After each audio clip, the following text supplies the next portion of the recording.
Good morning. காலையில் நடக்க ஆரம்பிச்சாச்சு. டே 3 சேலஞ்ச் 10,000 ஸ்டெப்ஸு. காலையில் டார்கெட்டு, ஈவினிங் 10,000 ஸ்டெப்ஸு. ஸோ காலையில் இன்றைக்கி நல்லா சில்லுன்னு இருக்குது நடக்கிறதுக்கு. So winter approaching. ஸோ நல்லா இருக்குது நடக்கிறதுக்கும். மக்களே, சக்ஸஸ்ஃபுல்லாக 10,000 ஸ்டெப்ஸு காலையில் கம்ப்ளீட் பண்ணியாச்சு. சூரியனை உதிச்சிருச்சு. இனி வீட்டுக்கு தான் போயிட்டுருக்கிறேன். நேராக வீட்டுக்கு போயிட்டு குளிச்சுட்டு ஆஃபீஸ் கிளம்பணும். டே 3 சேலஞ்ச் கம்ப்ளீட்டட். இனி ஈவினிங் ஒரு 10,000 ஸ்டெப்ஸ் பேலன்ஸ் இருக்குது. அதை ஈவினிங் வந்து நடக்கிறேன். வீட்டுக்கு வந்தாச்சு. நேற்றுக்கு டீ குடித்தேன்.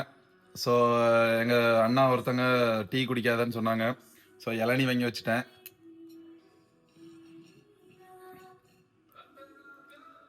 இன்னைக்கு இளநீ குடிச்சிருக்கிறேன். தேங்க்யூ.